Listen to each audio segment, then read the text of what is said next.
Rivellino, watch Pele now. What a beautiful goal from Pele. El Rey Pele. Ain't no stopping us now. We're on the move. Ain't no stopping us now. We got the groove. Tommy Taylor. And away, Hurst off in chase again versus Edwards. Edwards for the moment lost it. Hurst back to Clyde Best to hit one and a goal! The sudden upsurgence of black players really, I think, began in the 70s. It's really been a relatively short career for black players in Britain. You talk about the 70s, football has been in Britain since 1900. That's a neat little header from Regis for Cunningham, and if he keeps his head, he'll score. We have to take our hats off to Cyril Regis, the late Laura Cunningham, Ricky Hill, Brian Steen, Brendan Batson, Vince Hilaire, all the way back to even Clyde Best when he started, because, you know, they were there, they were the ones who were saying the front line. Control, just a nicely weighted little pass for Ali Brown, who's turned inside Brian Greenough, on for Regis. Oh, what a goal! In years gone by, black players were a novelty. Now they are accepted as a very, very powerful force within the game, and an increasing force. As I say, football has always been, for me, the game of the people. It's the working class game. I think it was Bob Marley who said that football is the game of the people. This sits in the middle. It's the hat-trick. John Barnes now. Michael all the way for England. Barnes. Now for great save, and Crooks! The black players here to stay now. We came in at a stage where it was bad, but it's got a lot better, and it wasn't as bad as when they first started, when they were isolated, one in a team. And I think they're the people who we have to respect now, who actually broke the ice and made it better for people like ourselves, and then people who look up to ourselves when they're going to come in the game later. And to the time when there's going to be 5, 6 players playing for England, for their country. So then it's going to not be a case of like chanting at them, but cheering for them. Everton. Looking to change the picture. Here's Wright. Oh, that's magnificent. Ain't no stopping us now. Right, We got the groove. Crystal Palace can win it here with Mark Wright. It's a great finish. American football now is dominated by blacks, and they bring that sheer exuberance, and I think it's that refreshing exuberance that black people can bring to soccer. Takes it on now, Klinsmann. This could be dangerous for England. Walker's coming across the challenge. Brilliant piece of defending by Walker. I think it would be totally unfair to say that black players are only flair players and type of John Barnes, you know, like Howard Gale. I think they've got more to offer than that. I think the players today can blend in and be part of a team. And Moncal stood his ground. Oh, it's good play by the big Dutchman. He really did well there. And there was a time where coaches and managers and players used to think, well, you know, a black player couldn't play in that position. You know. Paul Davis behind it. Black players were just fast, basically just quick. In actual fact, you, to a large degree, are very opposite of that myth. I mean, you're not particularly fast, and you're playing a place that actually, you know, you govern and you orchestrate the play. So you would go completely against that particular opinion. That's right, yeah. Adams forward. Walker. Walker again. That was great play by Walker. You've got to be able to read the game. That's one of the problems with the black players. I don't think too many can read the game. You get an awful lot, great pace, great athletes, love to play with the ball in front of them. When it's behind them, it's chaos. So you're looking for them to be able to understand the game. They've got to really be students of the game. Cowan to McCleist. Elliott, very quick to read the situation. Not on by Baird, gives Moran a chance, and that's the best of Alex Williams. 15, 10 years ago, I think there was a stereotype of a black player who is that as soon as it gets cold, he doesn't want to play. As soon as the going gets tough, he doesn't want to know. And I think we've evolved now, and I don't think there's anybody who can say that a black player, when the going gets tough, he doesn't want to know. When the weather gets cold, you know, he's got his hands in his pockets or whatever, not interested in the game. Played in low for him. Back heel for Cantello. What a magnificent goal! And when you're getting into midwinter in England, you need a few of maybe the hard white man to carry the artistic black players through. Oh, Barnes, lovely bit of play. Oh, lovely play by Barnes. Now, the little cross to finish it off. Of course, when things are going well, your flair and your brilliance is something you've added. But when it's not going well, it's your nonchalance, it's your laid-back attitude, it's the fact that you're not trying.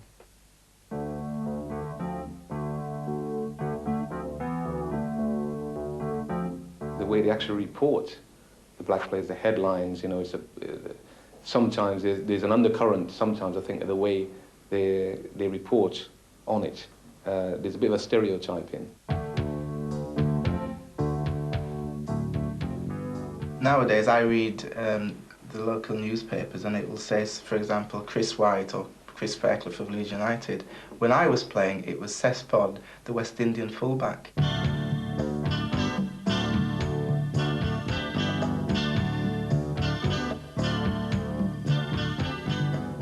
Used to use Black Flash or a Black Diamond and things. They're all the sort of headlines I used to get when I was younger.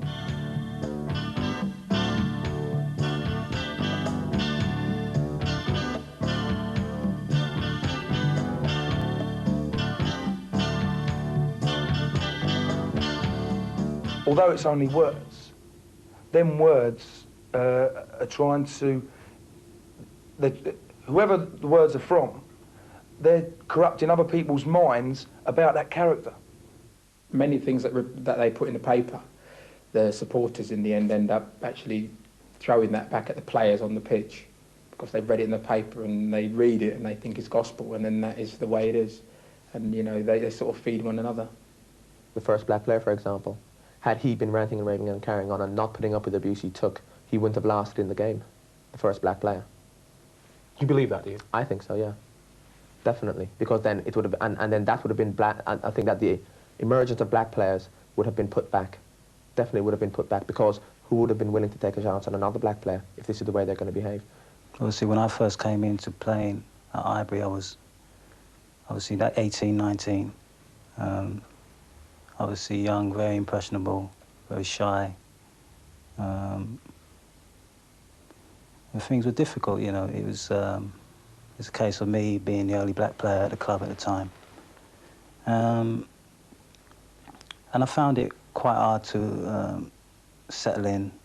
You forget that situation sometimes where, you know, in Poland, I mean, just this week, Paul Ince was sitting on the couch and he's going, you know, he says, Danny's not here and Viv's left the club now. He says, and I'm sure I'm the only black in Poland at the moment. and until he said it, I mean, I hadn't even thought about that. But obviously something had clicked in Paul's mind where he was thinking, I'm the only black in Poland at the moment. And there's only one evening I can remember where we played in a five-a-side competition down in London, and Lenny Henry had come across to watch the game, and then Cyril and Brendan and Lenny Henry said they were going to take me out. So of course, yeah, no problem, like, let's go out. So we go out for this night out in London, and the next minute we go into this nightclub, and we walk in the nightclub and it's just a black nightclub. I mean, they haven't even told me that they take me to an all-black nightclub. Like, they've just took me to this bar. And I walk in, and I'm the only white in the place. You know, the looks I'm getting, and like you're saying, you know, the shoes on the other foot. Yes, then, right. You know, I'm looking like them lads must look when they've been out with all the players before, you know, and they're by themselves. And I'm looking, and I'm standing there next to Cyril, and I'm going, when you go to the toilet, I'm going to the toilet, because I'm not going to the toilet without you. Whether or not you like it, you're going to have, out of a squad of 20 players, you're still going to have the same situation, although it's on a smaller scale. There's going to be the one that hates blacks and foreigners but don't know why, just hates them. They would crack a joke or something, you know, a racial joke, and you know, I didn't really kind of find it that funny. Yeah. I wouldn't laugh and I wouldn't say anything, but it was obvious that it was something that I didn't like. And of course they would say it was a chip on my shoulder and, you know, you're not part of us and you're not in with the group. And, you know, you were left out, you felt left out by the other players. How did you cope with that, Paul? No, it's difficult. I don't know, I suppose it is hard, and over a period of time you build up a certain inner strength about it. And you kind of decide whether you're going to join the bandwagon or join the group and laugh at the jokes even though you don't really appreciate them, or go along with all the micketating even though, you know, it isn't something that you think is right. Or you just say, well, this is how it's going to be, I'm not going to laugh, and I don't like it. And, you know, fight the situation in that way. I would never turn around and call one of my teammates a nigger or anything like that, because I think that is totally over the line, and that's not acceptable. Now, you know, when you talk about that, though, I mean, we have Paul Ince and Danny Wallace at our club. Now, Danny Wallace will get called the Jap by Ince, and then all of a sudden, Danny Wallace will turn around to Ince and he calls him Sambo. And all of a sudden, then you go, hold on a minute, like, we say, no, you're not going to say words like that. And then you've got the two colour lads who are calling each other things like that and making it a sense of humour situation. And at the end of the day, I think that's what everybody in the club is after anyway with the lads like that. You want a sense of humour there. It's nothing personal or anything like that. It's just a banter and it's a sense of humour. But in saying that, I would never turn around to Paul Ince and I would never call him Sambo because I don't feel that's acceptable on my behalf. With the club, I feel that it's definitely a lot easier for the younger black players coming through now. They've got players there that they can look up to or come to, and ask questions and just talk to about certain things. And they are a lot more comfortable than what I was when I was their age. Do you envy that? No, I don't. I'm just glad that I'm there to see it happen. And you know, there's a couple of young guys at the club now, and black guys, and with a little bit of luck, they will come on and come through. And to see them being able to be themselves without being uncomfortable about it, and not having the older professionals shouting abusive things at them, which doesn't happen at our club now. It's something that really pleases me to see it. I think if I ever heard one of my own teammates say something to an opposing player, if they had a challenge, a rash challenge, and he got up and said something, I'd be quick to... Regarding black something? Yeah, I'd be quick to say it to him half-time or at the end of the game. I'd say, I heard what you said, I don't like it. You should show a bit more respect for your fellow professionals and the people in your team. We're in the game and getting carried away and all the rest of it, and I've gone in and I've had the chat with him. There's a bit, you know, like you're in the floor and it's all, and I've got up and started rowing, and I've gone, you black butt.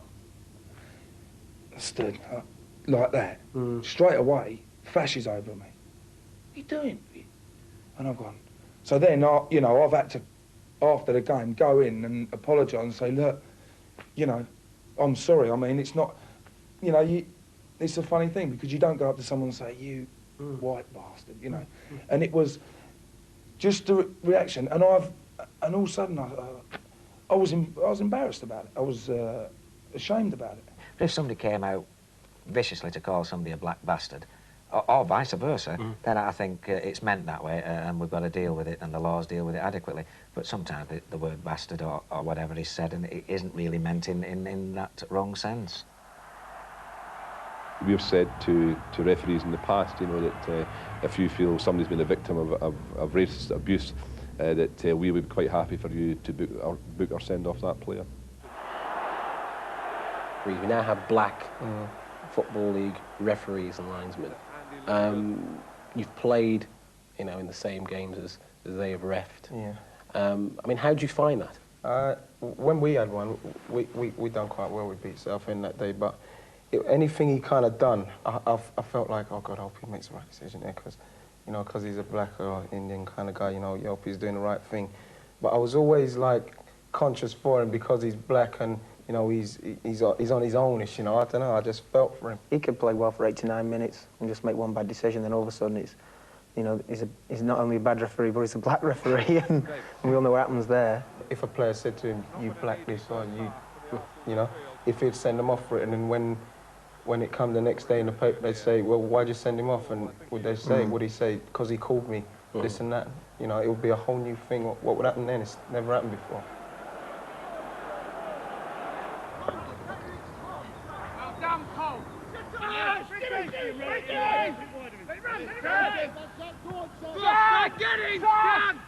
More and more the working class people are the black people. You know, the white people don't play football as much as perhaps they used to. The black English players, they've been brought up in the English environment, that sort of bulldog environment, and they have all the character traits of any English person. I think in days gone by, like, black players did speak differently, and they had the cultural differences were massive. I don't know if they actually understand the cultural differences. I don't think we talk about all that side of it enough to each other. But we just kind of respect each other for what we are. When I was playing, you know, years ago, you know, as I said, I was very, very conscious. But even in the dressing room situation, working with other players, you know, I used to be frightened to take my afro comb out of my pocket and start to comb my hair. You remember those wonderful afros? Yeah. I never had enough hair, unfortunately. But now, of course, in the dressing room, I take it you have no problems at all, any of it? No, they share our stuff. What's that cream for? They say, what's that cream for? Let's have some. And you give them some, you know, they want some and that. And we didn't even put gel on before they go out. But you know, the Cunninghams, the Regises, the Blissets of this world, I mean, they went all through that sort of process. And for them, people to pull out their sort of toilet bag and put on the cream and start putting it on their hands, and you know, in the older place they start saying, what is going on here? I'm sure there must have been a couple of the black guys who went on have a bit dry skin, dry skin on a Saturday. You daren't put it on, but sort of they, like I said, they broke the ice, and all of a sudden they come through and they're regulars, and when the other young players come through and start doing it, you know, they just say, oh, you need to do them things, or you need to use that type of comb, or you know, sort of showering together and all this sort of thing, like the pulling out your own personal soap and. What are you doing? Isn't our soap good enough for you? The cardboard good enough for you?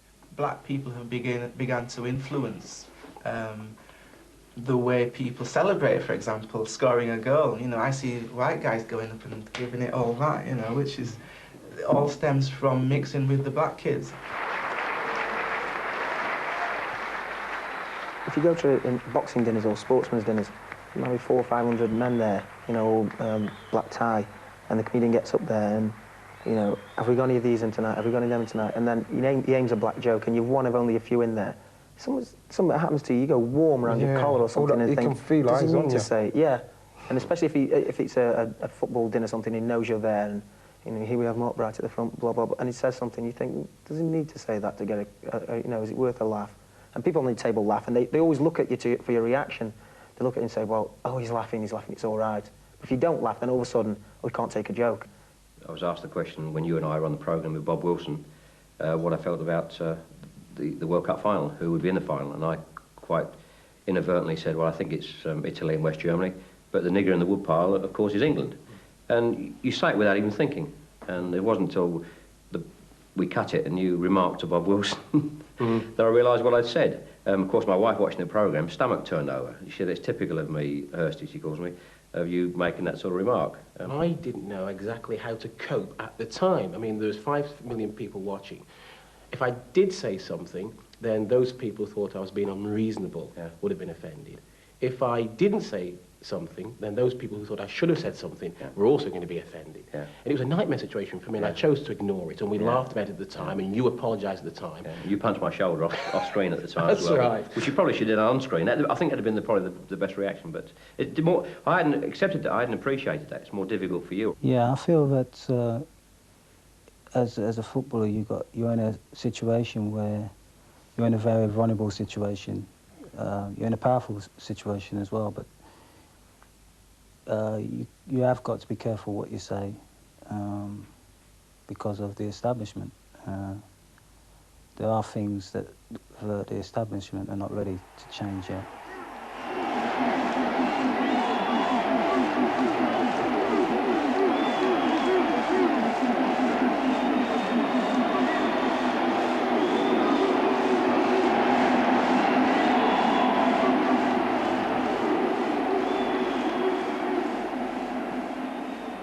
I was coming off the park, and I'm not even sure if it was one of our supporters, but somebody called me a black bee and spat at me.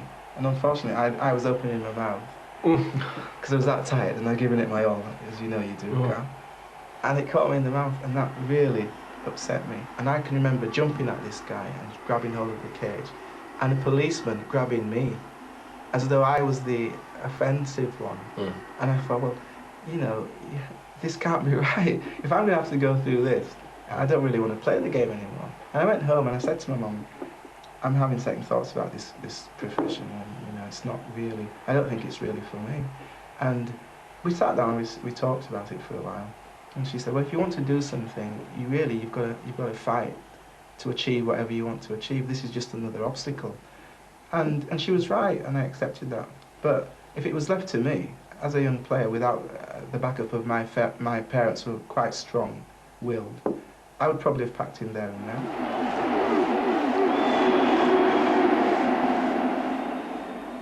There's songs, you know, songs like, who's that up a tree, Big Cyril, Big Cyril.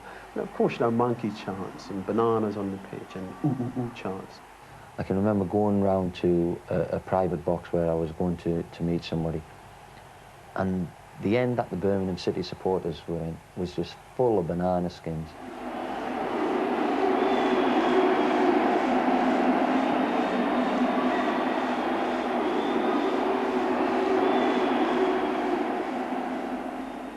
Cop singing to brown girl in the ring, brown nigger on the pitch, tra-la-la-la-la, he looks like a fucking lump of shit.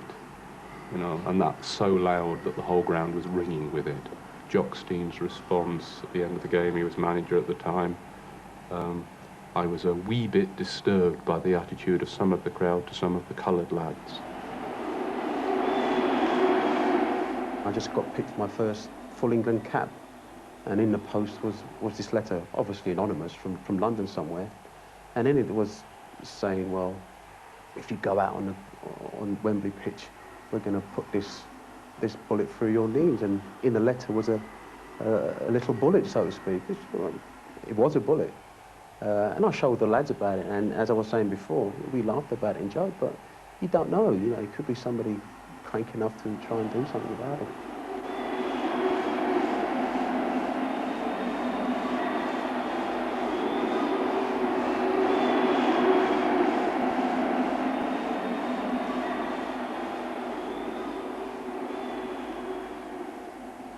Something like zigger, zagger, zigger, shoot that nigger. It's just like it was the only chant there was, you know, not, you know, we are Leeds or marching all together. That was the only thing that was chanted through the whole match. I think it's a disgrace, but I also think that it's like Paul Gascoigne. You know, he's going to get stick. It's like a lot of white players. It's just something that they have to accept. It's an easy target because of their colour. You know, Paul Gascoigne might get stick regarding his weight. Other players, white players, might get stick because of their lack of hair. There is something far more sinister, something far more abusive about calling a black person a black bastard rather than calling me fatty or baldy or whatever. It carries with it far more meaning, and I think most people will understand that. A phrase that I've heard used a lot of times is, oh, he's got a chip on his shoulder. You know, the old black man with the old chip on the shoulder.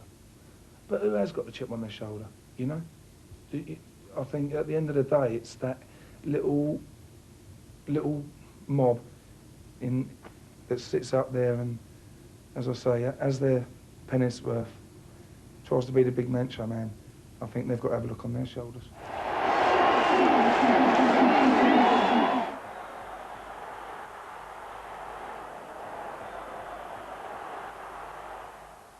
We do not see ourselves as the arbiters of censorship, but if we feel that a particular chant, be it abusive or racist, is spoiling the overall enjoyment of the audience in a particular football match, we can alter the noise of the effects track to diminish any damage. You can't hide it, I think, because it's going to be there every week. What do you do if every away ground or every ground throughout the Football League, people are getting abused, black players are getting abused? You just hide it, hide the facts, drown it out, or talk over it? I don't think so. Our commentators, once again, do not have a set-down brief. If it is felt that by drawing attention to racist chants we will somehow encourage them elsewhere, we would deem it not the right course of action.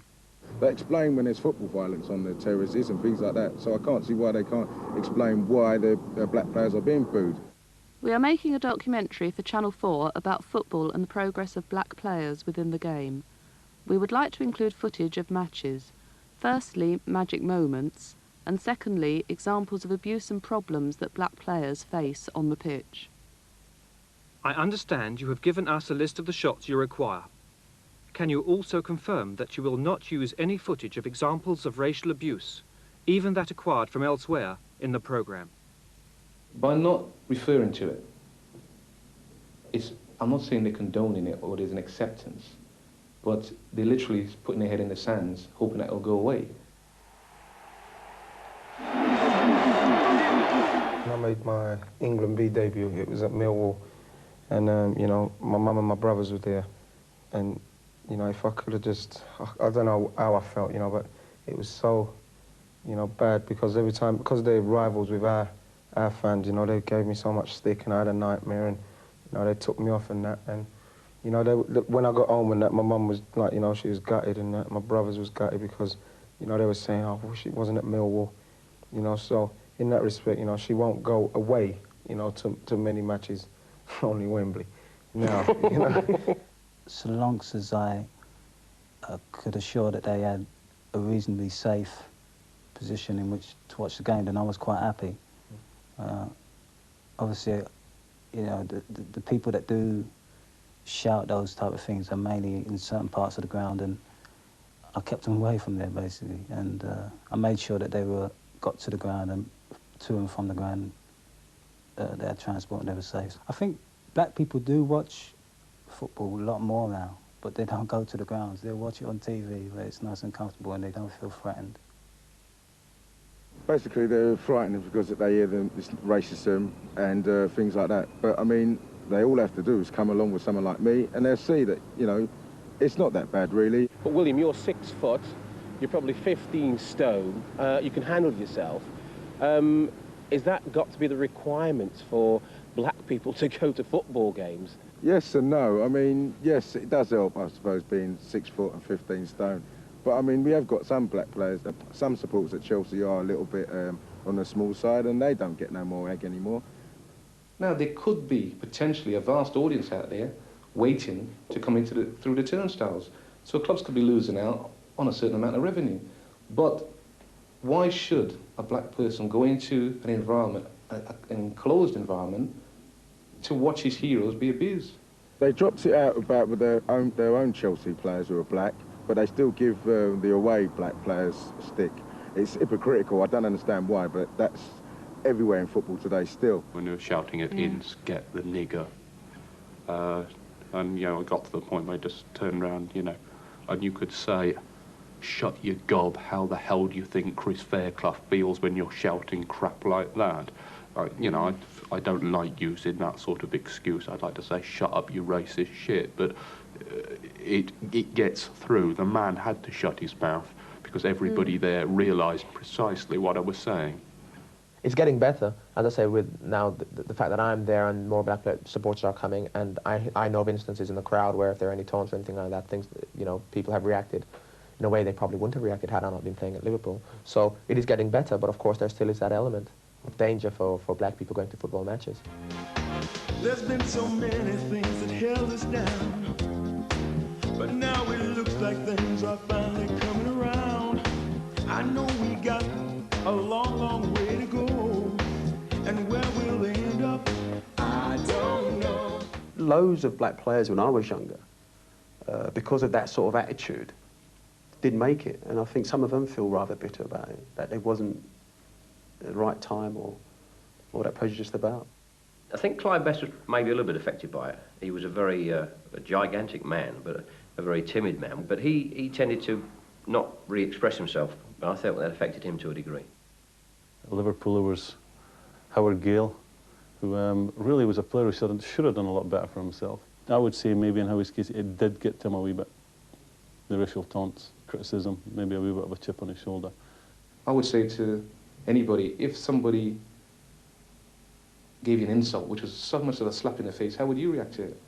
They expect us to just sort of smile and say, well, you know, it doesn't matter. But I think you wouldn't be true to yourself if you didn't react in the way you feel your emotions dictate.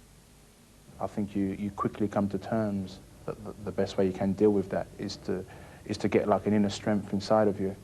And it's important that even if one does, should we say, because I'm sure there are players who have actually been affected or their game has been affected by that. I'm sure there are. I mean, if any player that said to me that's not the case, I would never believe them. Mentally, when I go out there, I always had that feeling, well, they're only trying to put off my game. And use it in a positive sense and say, right, they're trying to put off my game. I want to work that extra 10% to score that goal and have a good game. And I've heard it from the terraces, the racial abuse, and I've gone alongside the lad because he bleeds like anybody else, for God's sake. And just had a quiet word and said, don't let him affect you, get on with it. And I think the players have responded to that. I think playing with black players helped me a little bit to understand the pressures, really, that they're under. And I think having gone on to management and brought in quite a few black players, I think I've been perhaps a little bit more sympathetic, and yet at other times been able to treat them just as players. In all my years of playing, I've said this is my first opportunity to actually sit down and put over my side. I think that's sort of 6, 7 years. I've actually suffered racial abuse from the terraces when I was at Leicester, and that actually ended with me moving, partly because of some circumstances, but partly because of that. The manager there didn't think that I was going to do anything there, and he actually said that I wouldn't make a first division footballer. Steve Coppell came to watch, and he said that he watched the reserve games because I was dropped from the first team, and he said it was even happening in the reserve games. He said he found it strange that why, like, 1,500 people or 800 people come watch a reserve game and chant sort of abuse at me like that. And he said to come down to London. He said, come down to London and come join our club. He said, you won't get that sort of abuse. You talk about the Liverpool fans and the Evertonian fans and their attitudes towards me. Now, I know if I'd gone to Liverpool as a black player and failed and not done well, I would have been getting much more stick than Peter Beardsley, being a white player, gone to Liverpool and not done well. We'd just be 2 failed Liverpool buys, but I know that I would have come in for a lot more stick than Peter Beardsley. Of course, everything's gone well, so attitudes in Liverpool has changed. You said you've gone up to Liverpool, and you see towards all black people, it's changed. Imagine if I hadn't been successful at Liverpool, maybe it would have even gone even worse. I mean, who knows? Just fortunately that things have gone well. Ain't no stopping us now.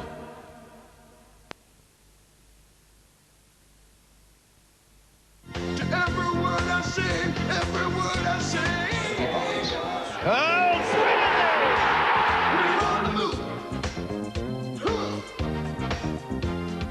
Ain't no stopping us now. We got the groove. Ain't no stopping us now. We're on the move. When he might come from this hit. Ain't no stopping us now. And it was fascinating listening to Sess, because obviously I think listening to him speaking now, there's still a little bit of hurt inside him that he was feeling at the time. Fortunately for me, I don't feel as though I've been through any of that. My only problem was to settle down, play football, and to prove I was capable of playing football or signing a contract for the club.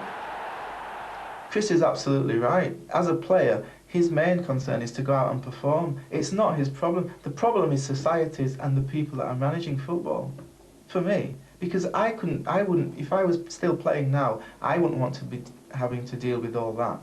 I would just want to go out and play my game.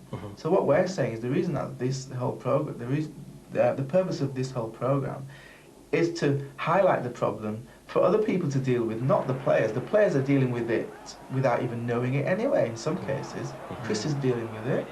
He's dealing with it because he's performing. Leeds new boys are killing immediately.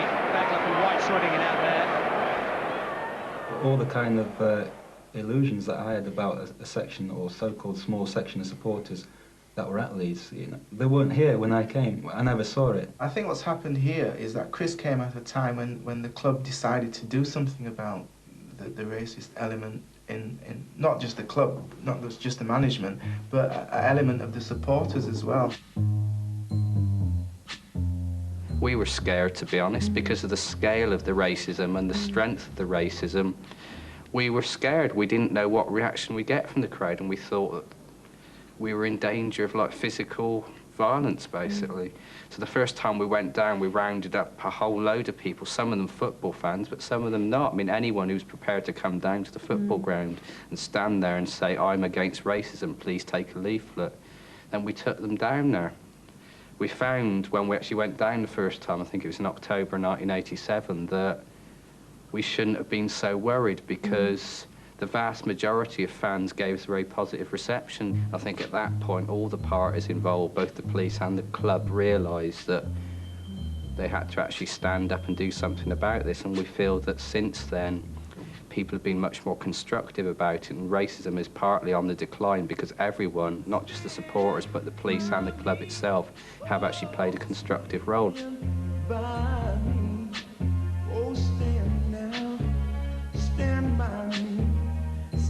We put an undercover operation in being, and indeed several people appeared at court and received prison sentences.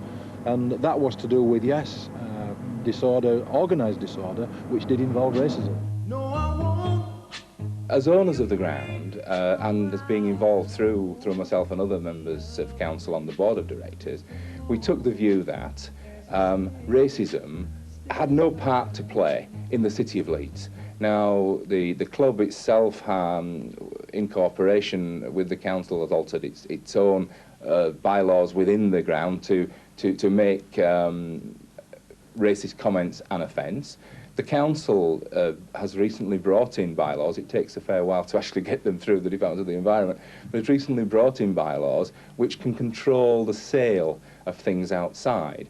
And that was particularly aimed at the people who were selling these magazines and newspapers. Prior to every game, all officers, all stewards, and you've got to look at stewarding as well, because I'm very hard on stewarding, are briefed as to what is acceptable within the stadium. And they are told, particularly the police, that if anybody is acting contrary to decent behaviour and using racialist remarks, because basically now you will see that most clubs have coloured players, then they should be dealt with. And again, if it's repeated, then they should be arrested and dealt with under the Public Order Act. And that's the way forward.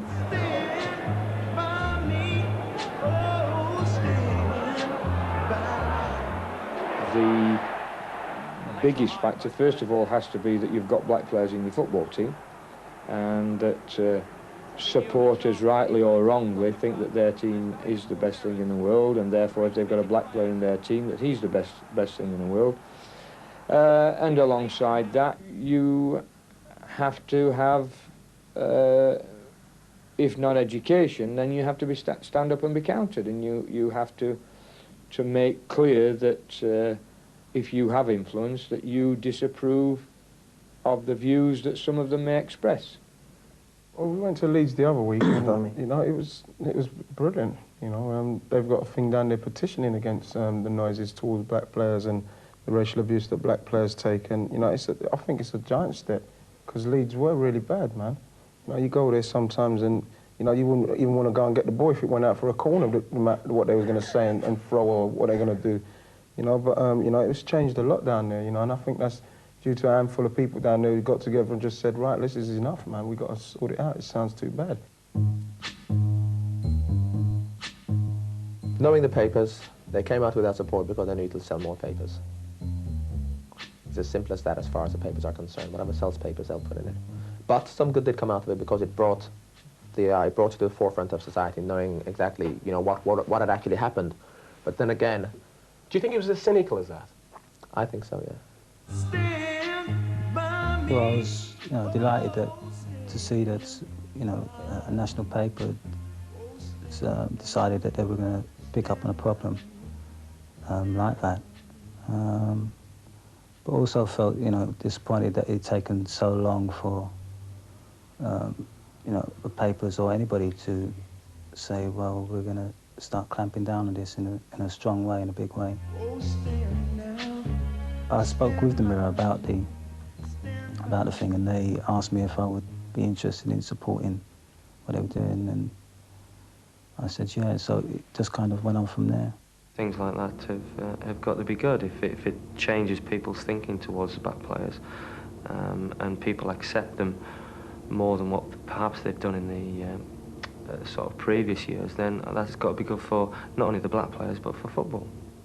The last time we played at Everton actually was the best I've ever been there. It was sort of extinct, really. I think it was the week after the Paul Davis and all that about the racism there. We went the week after. Yeah. I remember the ball went out and you could see on their faces, you know, I don't know if it was just me looking for it because, you know, they're not allowed to do it now, but, you know, it looked as if someone was going to say something. And I said, remember, they're watching you. You know, and, you know, I got a little laugh out of them for that. And, you know, we didn't get none that day, so it was quite good. Darling, darling, stand by me. Oh, stand by me. Oh, stand now. Stand by me. I think racism is being challenged at a lot of clubs, and it's fanzines that are doing it. It's the fans themselves who are doing it. Oh, stand by me. Whoa, stand by me. Stand by me. Darling, darling, stand by me. Oh, stand by me. Oh, Stuart Monroe. Brown has gone forward. That's a good cross. Up goes Johnston. Corner not too decisive with the clearance. Here's Walters. Testing and teasing the Aberdeen defence. Personally, I don't think there was any difference between Mark Walters coming and any other player coming. I think at that time, with the signing policy with Rangers, it would have been more shock if it had been a Scotsman rather than a black man. When I've signed a player, it's not because his religion or his colour. It's been because I thought he was a good enough player for this club. And in Mark's case, as he's since proved, he's more than good enough for this. I was actually, myself and the PFA were ashamed of the behaviour of certain sections of the Scottish football supporter. We actually wrote to Mark Walters on a personal level and apologised for the action that had been given by some supporters, and we made a public statement on that.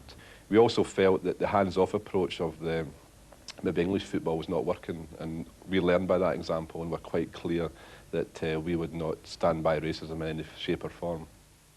Earlier this year, for instance, there was two people in the Govan stand at Ibrox.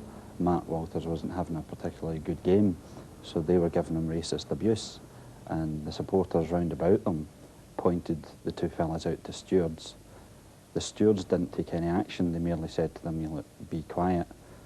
But for the supporters sitting around them, that wasn't enough, so they actually got the police and insisted that the police remove them, and subsequently the club's withdrawn season tickets from those two people and banned them from the ground. In a recent game, for instance, that our president, John Colquhoun, the Hearts and Scotland winger, he recognised during the game at Parkhead that Paul Elliott was being taunted by the Celtic fans, the Hearts fans, sorry, and there was a corner kick taken, and John walked over during the game, you know, a crowd of 45, 50,000 during the game, walked over to the Hearts fans and told them, they pleaded with them to stop the racist taunts at Paul Elliott.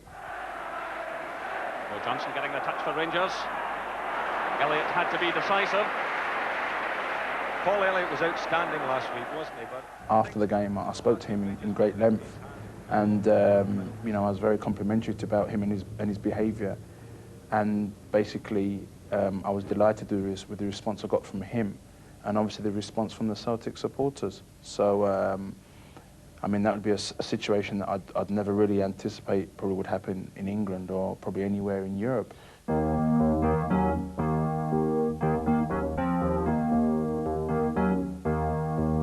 The biggest problem would be to get somebody to give them a job. that's the biggest job either any one of us would be to someone to show the faith and the confidence to say, sod what everybody else has said or what everybody's thinking. I want you as my manager because I believe you can do a job for me and for this club.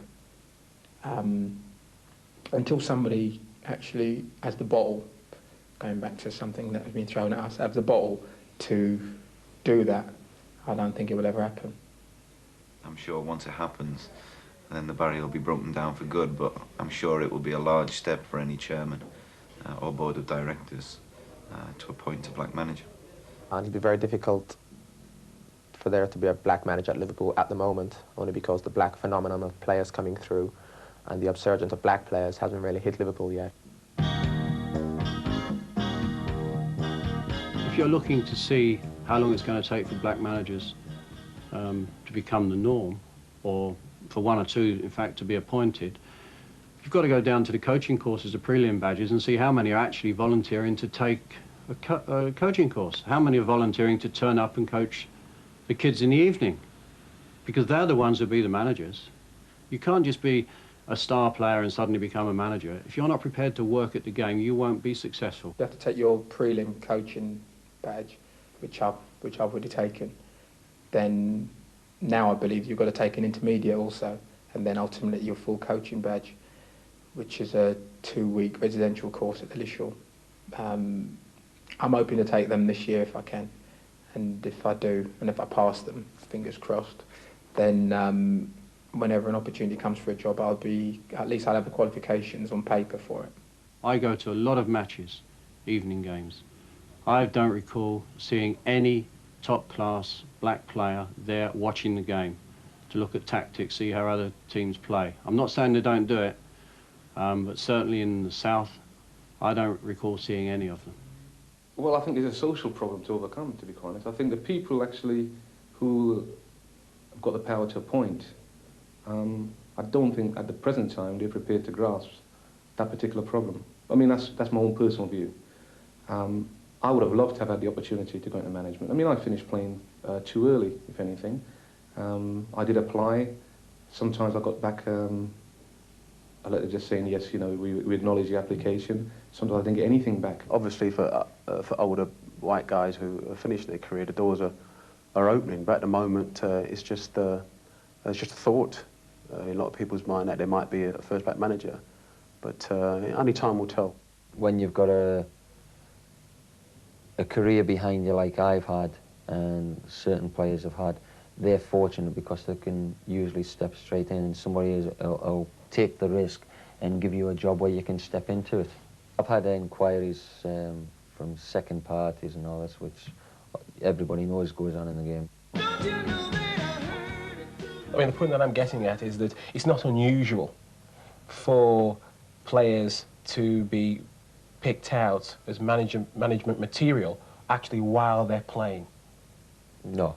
I mean, that does happen. I mean, Peter Reid, Sam, Terry Butcher, there's been quite a few lately. I mean, I think Kenny Dalglish and Graham Souness have set it all off because of the success they had at Rangers and Liverpool. They've opened the doors, and it's exactly what we're talking about with Cyril Regis. If he's the first one to go in and he's successful, that'll open the doors for everybody else. And that's exactly what Kenny Dalglish and Graham Souness has done for the Whites. Certainly, I think someone like Cyril Regis, I think, will be probably one of the first ones. And I thought maybe when Butcher took over at Coventry, maybe Cyril would have got the job there. See, and it's all barriers coming down all the time. I think Luther Blissett could do it easily. I've known Luther since I've been in the professional game. Knows a lot about the game. Tough man. He could do it. I'm sure there are others as well, but I mean, I'm very close to Luther, so I would know that he can do it. But, and if you ask me why, I just have to say to you, why not? Because if people like Brian Robson and, as you say, Peter Reid and people like that could do it, why shouldn't the black players be able to do it? Well, I don't actually know what other dimension they could add into management we haven't got already. I mean, you don't need to be quick to be a manager. You don't need to be big and strong to be a manager. I mean, they certainly brought strength. They're good athletes. They've got pace. Some of them got good touch on the ball as well. They still need character to make it. There's a lot of black players with great ability that haven't made it in the game. It's the strength of character that's important. That's really what you're looking for. Well, it certainly gives you a different dimension of how to deal with certain aspects of it. Obviously, the white guys, they're in the white situation anyway. But it definitely makes you, I think, internally stronger, having to deal with all these issues. 30 years ago, we would have been saying, well, is there going to be a first black footballer? And, you know, we would have said, well, maybe there's going to be one. It's going to take a long time. Here we are 30 years later with them being internationals, wonderful players, a lot of black players all over the country. And I'm sure 20 years from now, you know, we probably wouldn't believe we're asking ourselves, are there going to be any black managers? Another delightful ball played in for Beardsley, played for Waddle, and a good cross from him this time! And Anderson makes it two! We're on the move! Ain't no stopping us now. We got the groove. Ain't no stopping us now. We're on the move. I know we're on the move. Ain't no stopping us now. We got the groove. We really got the groove. Ain't no stopping us now. No, no, no. We're on the move. We're on the move. We're on the move. There ain't no stopping us now. We got the groove. No, no, no, no. We really got the groove. Ain't no stopping us now.